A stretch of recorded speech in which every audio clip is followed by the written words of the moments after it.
मैं पवन विनोद तिवारी महोबगंज। जैसा कि कल आपके संज्ञान में एक वीडियो आया होगा जो रमेश कुशवाहा निवासी बरिंदा बुजुर्ग थाना महोबगंज ने बनाया।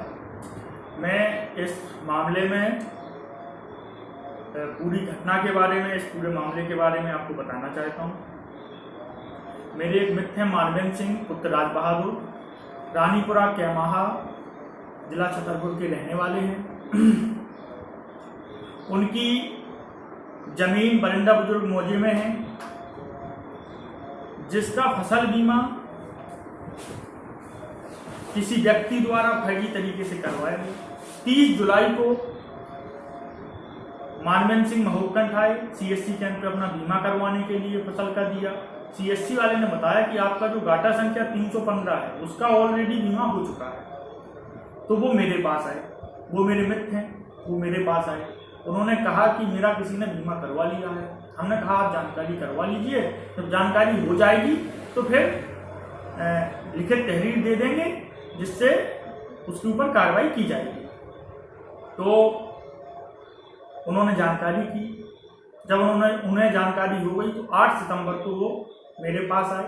उनके साथ में पूर्व प्रधान तेली पहाड़ी श्री रणदीप सक्सेना जी भी थे। वो मेरे पास आए, उन्होंने पूरी बात बताई। हम लोग थाने गए। थाने जाने के बाद पूरी बात इंस्पेक्टर साहब को बताई, थाना प्रभारी निरीक्षक जी को। पूरी बात बताने के बाद हम लोगों ने वहीं पे लिखित तहरीर दी जो मेरे द्वारा लिखी गई, मेरी हैंड राइटिंग में है। मैंने उसे लिखा, मानवेंद्र सिंह ने पूरी जानकारी दी, जो उन्होंने बताया उसके अनुसार तहरीर लिखी।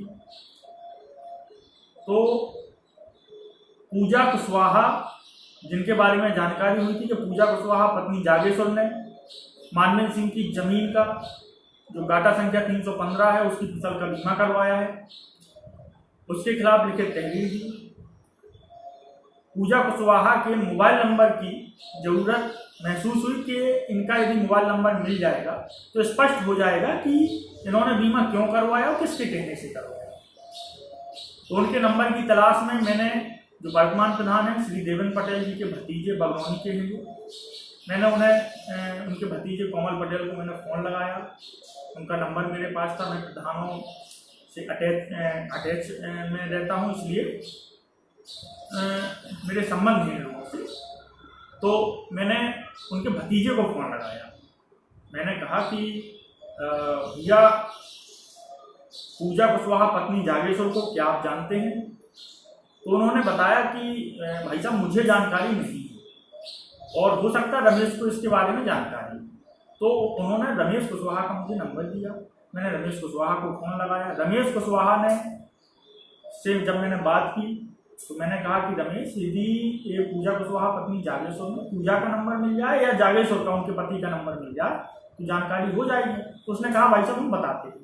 इतनी बात मिली हुई। उसके बोले मैं 10 मिनट में बता दूंगा आपको। तो मैंने 10-20 मिनट बाद दोबारा कॉल अटेंड किया तो बोला कि मैं घर पे नहीं हूँ भाई साहब, मैं जब घर पहुँचूंगा तो मैं जानकारी करके बता दूंगा। इतनी बात हुई। फिर मैंने मतलब तीसरी बार ऐसे कॉल नहीं किया। तो फिर रमेश की सिफारिश के लिए कई लोगों ने फ़ोन लगाए कि ये मामला सॉर्ट आउट करवा दिया जाए। मैंने कहा कि जो पीड़ित है, जिसकी फसल का बीमा करवाया गया है, आप उससे बात कर लीजिए, वो मान जाए। मेरा तो ना फसल बीमा किसी ने करवाया है, ना मुझे मतलब है इस फसल बीमा से। तो ये बात लगातार चलती रही।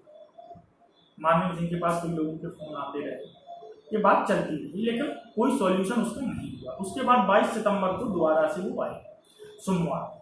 जैसे वो आए वो बोले कि भैया इसमें कुछ नहीं हुआ है और हम IGRS पे शिकायत करना चाहते हैं। हमने कहा बिल्कुल आप कर दीजिए, आप कार्रवाई चाहते हैं कार्रवाई करवाइए। तो उन्होंने IGRS पे शिकायत कर दी। शिकायत करने के बाद 23 तारीख को हल्का इंचार्ज हैं जो बगनौनी बरिंदा बुजुर्ग के, तो उनका फ़ोन दोनों पक्षों के पास गया। दोनों पक्षों को बुलाया गया। थाने पे मानवेंद्र सिंह तो आ गए, लेकिन वो पक्ष हीला हवाली करता रहा, वो थाने पे नहीं आया। उसके बाद रात 11:30 बजे की बात है, मेरे पास फ़ोन आया। मेरे शुभचिंतक हैं, उनका फ़ोन आया कि भैया 2 वीडियो डले हैं और उसमें वो आपका नाम दे रहा है। तो जैसे ही मैंने वीडियो देखे मैंने तुरंत फोन थाना प्रभारी निरीक्षक भूपगंज श्री विनोद कुमार सरोज जी को लगाया। रात में ही मैंने पूरी घटना के बारे में उन्हें बताया, वीडियो के बारे में पूरी बताया। बोले कि आप परेशान ना होइए, आपके साथ गलत नहीं होगा, ऐसे आरोप यदि लगाते हैं तो ऐसे आरोपों को सिद्ध करना पड़ेगा और इन आरोपों में आप ना बढ़िए, आप चिंता ना करिए, हम जांच करेंगे, कार्रवाई करेंगे। उन्होंने आश्वस्त किया है बिल्कुल एकदम। तो उसके बाद मैं दोबारा से 24 तारीख को यानी कल मैं थाना प्रभारी निरीक्षक के पास गया। उन्हें दोबारा उनसे पूरी बात हुई मेरी आमने सामने बैठ के। उसके बाद मैंने उनसे कहा कि सर मैं पुलिस अधीक्षक साहब, कप्तान साहब से मिलना चाहता हूँ, उनके संज्ञान में पूरी बात डालना चाहता हूँ। तो मैं और मानवेंद्र सिंह और रानू सक्सेना जी हम लोग कप्तान साहब के पास गए। कप्तान साहब को पूरी बात बताई, हम लोगों ने मिलकर लिखित एप्लीकेशन दी। उन्होंने पूरा भरोसा दिया, निर्देशित किया कि तुरंत जांच करके कार्रवाई की जाए।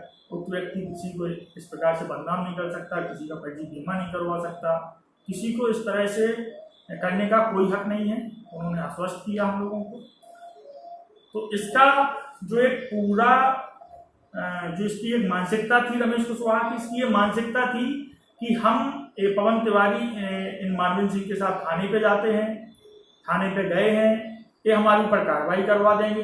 इसलिए इसने ये कार्रवाई से बचने के लिए कि हम पवन तिवारी पे आरोप लगा देंगे तो ये मानवेंद्र सिंह से दूर हट जाएंगे और ये फिर राजीनामा की बात करेंगे। राजीनामा की बात करेंगे तो मेरा फसल का जो है वो मैं आराम से राजीनामा इसमें कर लूंगा। जबकि पूजा कुशवाहा की लिखित तहरीर दी गई थी, रमेश कुशवाहा को अपने आप मिर्ची लग रही थी क्योंकि ये रमेश कुशवाहा ही इस पूरे उसमें संलिप्त था। तो इसने ये आरोप लगाना शुरू किया हमारे ऊपर। तो इसका सिर्फ एक उद्देश्य कार्रवाई से बचने का था, जो ये मेरा नाम ले रहा था। हम भी कहते हैं कि 70% में हमारे साथ 7 लोग थे, तो कोई मानेगा थोड़ी ना इसे। तो वो जांच चल रही है और इसका सिर्फ एक ही उद्देश्य था, जो इसका उद्देश्य कभी पूरा नहीं होगा। और मैं अपने पत्रकार साथियों से भी ये निवेदन करना चाहूँगा कि आप खबर लिखें, खबर प्रकाशित करें। उसने वीडियो डाला है, बिल्कुल आप डालें, लेकिन मेरा भी उसमें पक्ष लिखें, मुझसे भी मेरा पक्ष जाना जाए, उसके बाद ही खबर चलाएं। क्योंकि आप लोग पत्रकार हैं, सब जानते हैं कि दोनों पक्षों की बात को लेकर ही खबर प्रकाशित की जाती है। अभी आगे भी हम लोग कार्रवाई के लिए लगे हुए हैं, बहुत जल्द कार्रवाई होगी। हमें विश्वास है अपनी महुआ पुलिस पे, भूपगंज पुलिस पे, उत्तर प्रदेश पुलिस पे हमें पूर्ण विश्वास है कि इस तरह से छवि धूमिल करने वाले व्यक्ति पर, फर्जी बीमा करवाने वाले व्यक्ति पर जरूर कार्रवाई होगी।